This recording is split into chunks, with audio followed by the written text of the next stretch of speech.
n'êtes pas sans savoir qu'à Zipline, on aime beaucoup le cinéma états-unien.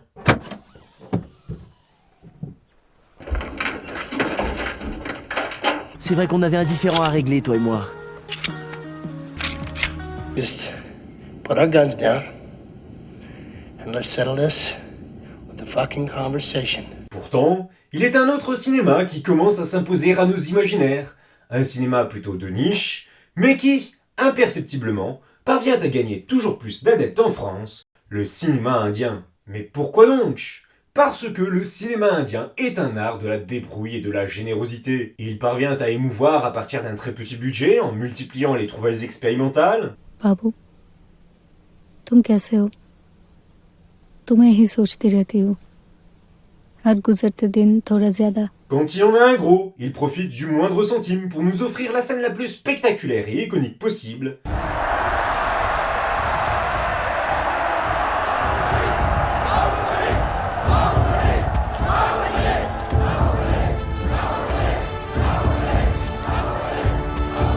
Quand il est muselé par la censure et la propagande, il parvient à faufiler des messages progressistes. Mais donc on comprend pourquoi, en tant que tel, quand Haroun débarque et il dit « je vais faire un film sur le capitaine Miller et puis la cause tamoule », en face on lui dit « t'es sûr ?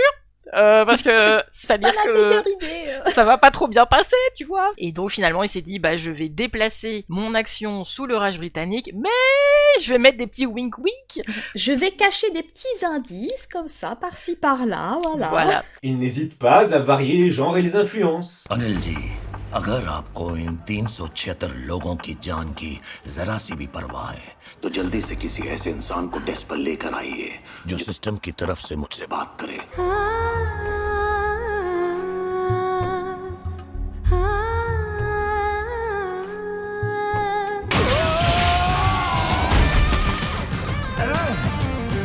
Il emmerde allègrement le PG-13 tout en sombrant rarement dans l'ultra-violence gratuite.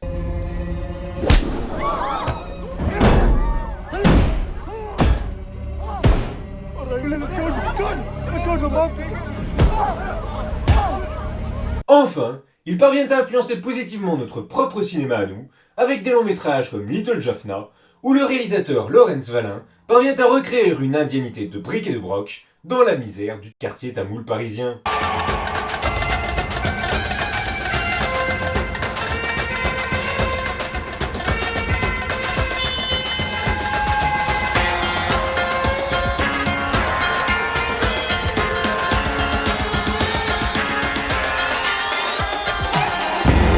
Si vous aimez le cinéma japonais, hongkongais ou sud-coréen, vous ne pouvez pas passer à côté de ce cinéma extrêmement prolifique, diversifié, audacieux, bien loin de nos poussiéreux drames minimalistes et autres horreurs bessoniennes. Mais pour commencer, posons-nous une question. C'est quoi l'Inde ? Oui, qu'est-ce que l'Inde ? Selon ces nationalistes les plus acharnés, il faudrait y inclure presque toute l'Asie du Sud. Avec un regard plus soucieux des nombreuses cultures qui s'y trouvent, il faudrait plutôt s'arrêter à la péninsule indienne et aux régions les plus proches. Séparé de la Chine par l'Himalaya, mais relié aux routes de la soie, notamment par les voies maritimes, ce sous-continent a dès l'Antiquité abrité plusieurs royaumes prospères, développé des cultures singulières, des philosophies complexes et surtout sa propre famille de grandes religions, les religions dharmiques. Trois se développent dès l'Antiquité. L'hindouisme, avec ses innombrables dieux et textes, qui prône une organisation de la société en castes, le bouddhisme, qui délaisse l'adoration des dieux au profit d'une retraite spirituelle, et enfin le jaïnisme, qui ne croit pas en des dieux mais en 24 grands saints, et qui prône une voie encore plus pacifique, interdisant la violence sous toutes ses formes, y compris la consommation de tout produit animalier. Dans ce contexte extrêmement riche, il n'est pas pertinent de parler d'une seule Inde, mais plutôt des Indes, comme nous le faisions autrefois. Pourtant, l'Inde a connu une première unification dès le 3e siècle avant Jésus-Christ, avec l'Empire Maurya. Son monarque, Ashoka, est dans un premier temps réputé pour son autoritarisme et sa cruauté. Son règne prend un virage inattendu quand il se convertit au bouddhisme, instaurant alors une brève période de véritable paix qui répondra sa religion jusqu'en Égypte. À partir de la Renaissance, une nouvelle unification débute. Des troupes musulmanes commencent à envahir la péninsule, créant ainsi l'Empire moghol, surtout connu en Occident pour son célèbre Taj Mahal. La même époque est frappée d'autres tensions religieuses. Au nord, dans la région du Punjab, une nouvelle religion plus égalitariste a commencé à se séparer de l'hindouisme, le sikhisme, reconnaissant un dieu unique, Vaheguru. Enfin, La troisième grande unification qui forgera l'Inde telle que nous la connaissons aujourd'hui se fera par l'invasion coloniale avec l'Empire britannique, mais aussi des enclaves françaises comme Pondichéry ou portugaises comme Goa. Les conditions du Raj britannique sont réputées pour leur cruauté comme leur hypocrisie, tandis qu'une petite classe de rois et de seigneurs locaux bénéficie des nombreux avantages matériels et de la culture britannique. Le peuple est plongé dans la misère et la violence, non seulement de la part de la police et de l'armée, mais aussi de nombreux intellectuels comme Rudyard Kipling, idéalisant le monde indien tout en le considérant paradoxalement comme sauvage et primitif. Dès les années 20, d'importants mouvements indépendantistes se forment, allant de l'extrême droite à l'extrême gauche. Ne retenons que les deux principaux.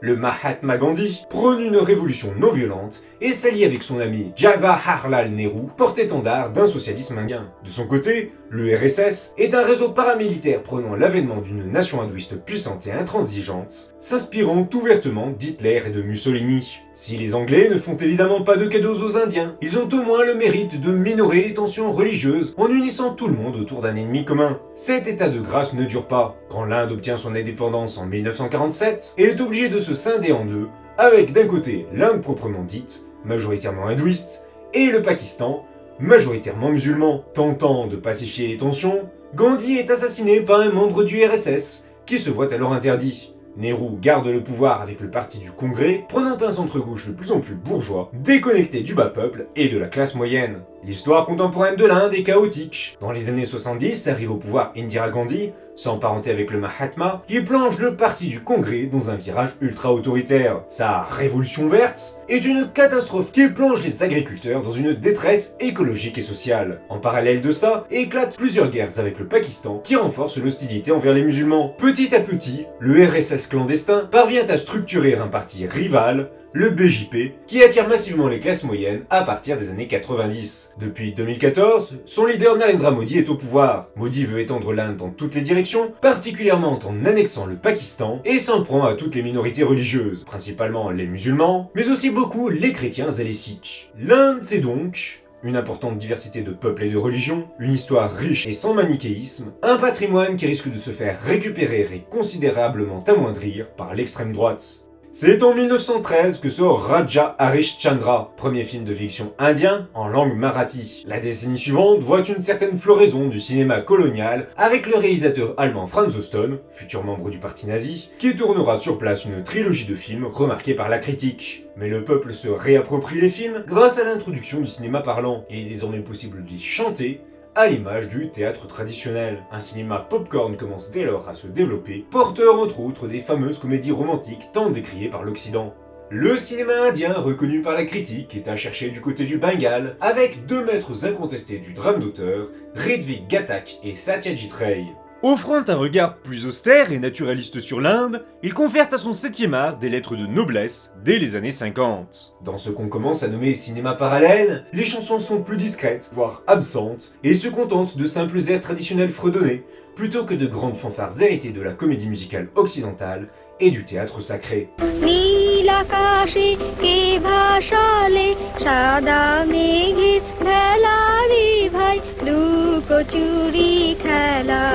Chaque région commence à développer sa propre industrie filmique. Gollywood pour le Gujarat au nord-ouest, Jollywood pour l'Assam au nord-est, Chollywood pour le Chhattisgarh au centre. Au total, c'est une quarantaine d'équivalents plus ou moins gros d'Hollywood qui voient le jour. L'implantation rapide et massive de petits cinémas en quartiers et en province permet aux Indiens de développer une véritable cinéphilie malgré leur globale pauvreté. Ce n'est pourtant qu'à partir des années 2010 que commence à se développer la notion de cinéma pan-indien. Hey, இது ஒரு வார்த்தை இங்கிலீஷ்ல சொன்னீங்க என்ன அது? Pan India. India முழுக்க ரிலீஸ் ஆகிற படங்கள். Pandia. Un courant de blockbusters où des stars venues de tous les cinémas de l'Inde accourent pour jouer dans un seul et même film.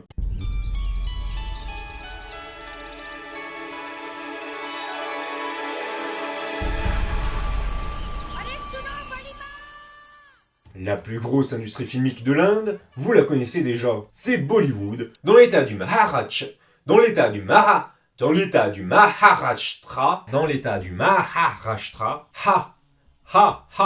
stay in alive, dans l'état du Maharashtra, à l'ouest. Il s'agit du cinéma en langue hindi, l'idiome le plus parlé en Inde, qui a fait connaître internationalement le système d'écriture Devanagari. Bollywood doit son nom à sa ville de prédilection, Mumbai, qui a gardé jusqu'à récemment le nom colonial de Bombay. Bollywood, c'est 2 âges d'or consécutifs. Un à la fin de la colonisation, et un autre après la partition de l'Inde, où les artistes parviennent à s'exprimer beaucoup plus librement. Des dynasties de réalisateurs prestigieux commencent à émerger, où des pères apprennent à leurs fils, très tôt, un véritable savoir-faire pour créer des films, comme Yash Chopra, qui forme son cultissime fils Aditya, ou la vaste famille des Kapoor. Hélas, qui dit enfant de la balle, dit aussi Nepo Kids, des personnalités sans grand talent qui ne doivent leur haute place dans le star system que parce qu'ils sont des fils de... Tournez les hélicos. À l'image d'Hollywood, Bollywood devient ainsi un rêve à double tranchant, permettant à une minuscule élite de se reproduire indéfiniment, tandis que d'innombrables petites mains sont condamnées à une éternelle précarité loin des projecteurs. ये भी कोई नाम है? देख, इस नाम के साथ तुझे काम नहीं मिलेगा। तो एक काम कर ले, कुछ रोहन कपूर, राज किरण टाइप का नाम रख ले, हाँ? देख, प्रोड्यूसर्स की लाइन लग जाएगी। Bollywood est en perte de vitesse depuis la fin du XXe siècle. Devenu trop calibré, ces divertissements sont moqués à travers le monde entier pour leurs nombreux clichés, leur longueur excessive et surtout leur immense kitsch. Bollywood se cherche alors un nouveau chemin, entre de grands maîtres qui parviennent malgré tout à renouveler le grand spectacle classique en y instaurant des thématiques plus crues, et un cinéma bis fait de nanars croustillants comme de remakes improbables. Du coup, l'arrivée de Narendra Modi au pouvoir sonne comme un pacte avec le diable pour Bollywood. Il lui offre un renouveau, mais impulse une vague de films de propagande qui ne sont bien souvent que de pâles reflets des blockbusters du sud de l'Inde, versant soit dans l'épopée pseudo-historique souvent revancharde envers l'Empire moghol, soit dans l'actionneur libertarien et viriliste, glorifiant des patrons gangsters mal alpha. Des sommets de haine quasiment jamais vus dans l'histoire du cinéma auront lieu avec le tristement célèbre The Kashmir Files, immense succès de 2022 présentant tous les musulmans du monde comme des animaux humains enragés et sadiques. Finissons tout de même sur une note légère. Les musulmans du Pakistan ne sont eux non plus pas avares de propagande haineuse, avec notamment le nullissime International Guerrillas, sans doute l'un des films les plus ridicules jamais réalisés.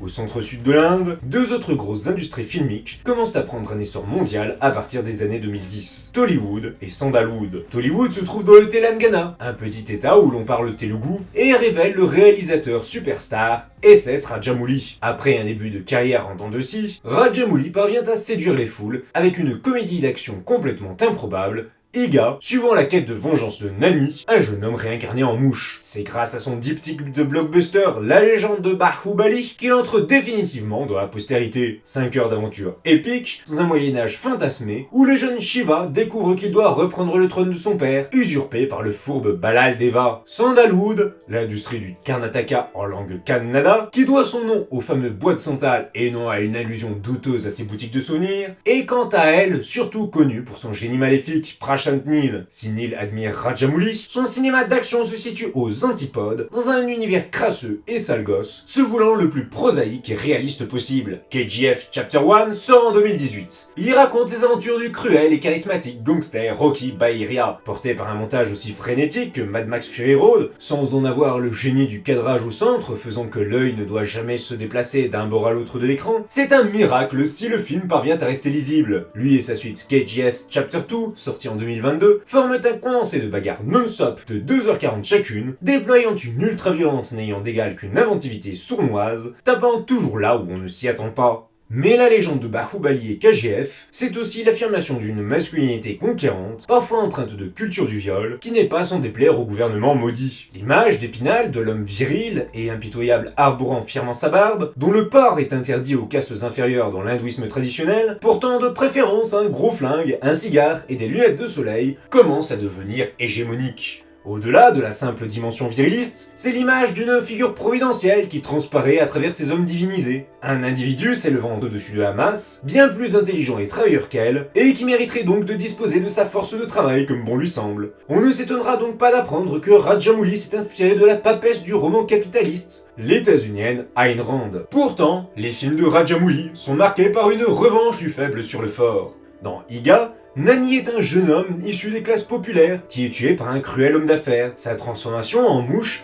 diminue encore plus son importance sociale. Il va pourtant tirer profit de sa taille minuscule pour triompher du méchant. Dans la légende de Bahubali, Shiva est élevé par des paysans pauvres et en retire le désir de prendre soin des plus défavorisés, une valeur que portait déjà son père en son temps. À mesure que la popularité de Modi décline, les réalisateurs commencent à proposer des récits plus progressistes. Ainsi naît en 2022 le plus grand succès de Rajamouli, RRR, où les musulmans apparaissent comme des alliés plutôt que comme des ennemis face aux colons britanniques, et où les Indiens modernes, tout comme les peuples premiers, s'unissent pour réclamer justice. Prashant Neel, quant à lui, part à Tollywood pour y sortir la partie 1 de Salar en 2023, un film où deux amis se retrouvent forcés à devenir ennemis à cause d'un génocide orchestré pour des raisons purement cyniques. Tollywood sortira également Kalki 2898 AD, film de science-fantasy trop inspiré de productions déjà existantes, mais qui possède le mérite de montrer qu'il est possible de puiser dans la mythologie hindouiste sans prôner le fanatisme religieux. Sandalwood se fera aussi connaître pour Kantara, un thriller fantastique poussif, mais à la dernière demi-heure électrisante, où le héros macho ne doit pas faire oublier une critique de l'expropriation des petits propriétaires terriens au profit des gros. Il en ressort donc un cinéma polysémique, bien loin d'être totalement toxique ou totalement woke, et dont l'avenir est bien loin d'être écrit à l'avance.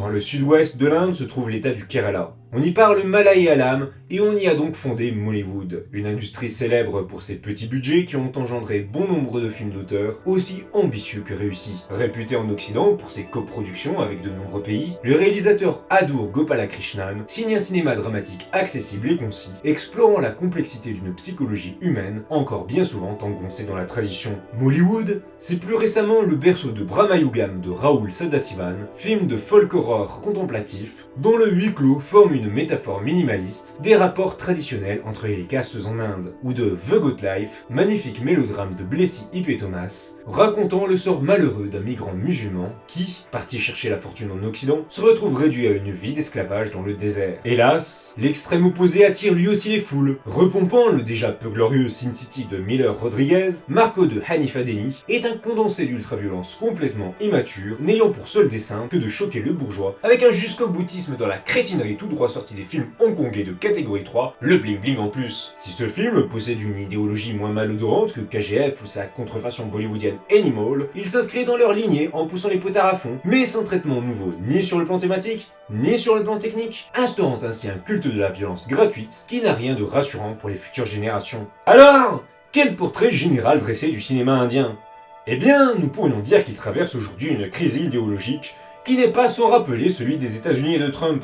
Une armée de yes-men s'empresse de valider la pensée unique du pouvoir en place, sacrifiant l'éthique, mais aussi bien souvent l'esthétique, sur l'autel de la gloriole. Mais tout comme outre-Atlantique, se créent des poches de résistance. Notamment avec le cinéma du Tamil Nadu, l'extrême sud-est, dont le peuple tamoul mériterait une vidéo à lui seul, Kollywood.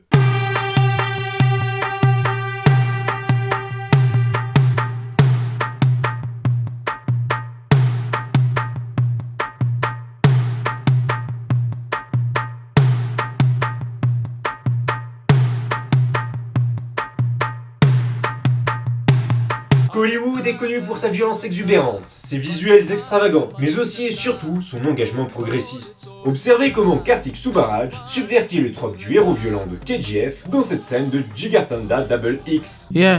என்ன உங்க சுயசரிதல பாக்க போட்டுக்கிட்டு ஓலான்னு கூறு தெரியாம நீங்க பேசுறதும் அடுத்தவங்களை கண்ணு முன்னு தெரியாம அடிச்சு கொள்ளும் தவிர வேற ஒரு மண்ணும் கிடையாது. கிளின்ட் ஈஸ்ட்வுட் அவர் படத்துல என்ன பண்ணுவார்? துப்பாக்கி சண்டை போடுவாரு. மாட்டு மூளை. இதத்தான் மாட்டு மூளைன்னு சொன்னேன் சார். யாருன்னே தெரியாத ஒருத்தரா ஒத்த ஆளா கிளின்ட் ஈஸ்ட்வுட் ஒரு ஊருக்குள்ள வருவார். வந்து அந்த ஊர்ல அட்டூழியம் பண்ணிட்டு இருக்கிற கொடூர வில்லனை தூக்கி போட்டு அடிச்சு அவனை ஒழிச்சு கட்டி அந்த ஊர் மக்களோட வாழ்க்கைக்கு ஒளியேத்தின குலவிளக்கா மக்கள் தலைவனா கிளம்பி போயிடுவார்ல, அப்படி இருக்கணும் சார் உங்களோட சுயசரிதை. Ce film extrêmement riche, maladroit dans son propos en raison du machisme chronique de son anti-héros mais rempli de fulgurances artistiques portées par une soif engagée de justice sociale, brasse des thèmes multiples. Écologie, cause animale, défense des peuples premiers, violence policière, propagande cinématographique, le tout culminant dans un climax qui ressemble à ce que ferait Eisenstein avec les moyens du 21e siècle. 2 ans plus tard, le même réalisateur revient avec Rétro où nous découvrons un gangster qui cette fois tente de se défaire de sa masculinité brutale et autodestructrice, un film passionnant rempli de paradoxes et de différents degrés de lecture, sans doute le seul blockbuster d'action au monde à proposer un final non violent. L'acteur Danouche se fera quant à lui remarquer pour sa réalisation Ryan, mêlant film de mafia et drame social. Même la manière de dénoncer la colonisation n'est pas la même que celle de Bollywood ou des grands succès de Tollywood. Délaissant le fantasme d'une Inde unie prônée par le nationalisme, Captain Miller met en avant les liens de collaboration de classe entre Anglais et Indiens fortunés, tandis que Tam Galan se centre autour d'aborigènes du Tamil Nadu, contraints par les Blancs de se lancer dans une chasse au trésor sans lendemain. L'influence de toutes ces productions n'est pas à négliger, puisqu'à Tollywood émergera un hommage à KGF, mais cette fois-ci avec un gangster au grand cœur, la franchise bouge pas. Le réalisateur tamoul Atli Kumar pourra réaliser à Bollywood le blockbuster Javan, suivant les aventures rocambolesques d'un Robin des Bois moderne. Enfin, Mollywood s'inspirera de Javan avec le 2e opus de la franchise Lucifer, peut-être le plus grand brûlot anti-maudit jamais réalisé. Pour autant, Hollywood comporte aussi une aile droite, avec Lokesh Kanagaraj et son univers cinématographique en croisade contre la drogue. Bref, le cinéma indien est un sujet aussi complexe que fascinant, avec ses bons comme ses mauvais côtés, qui est très loin de se résumer à des comédies romantiques dépolitisées au message Guillaume Musso-esque et sirupeux. Mais au final, pourquoi est-ce qu'il est si cool? Eh bien, c'est tout simplement parce que...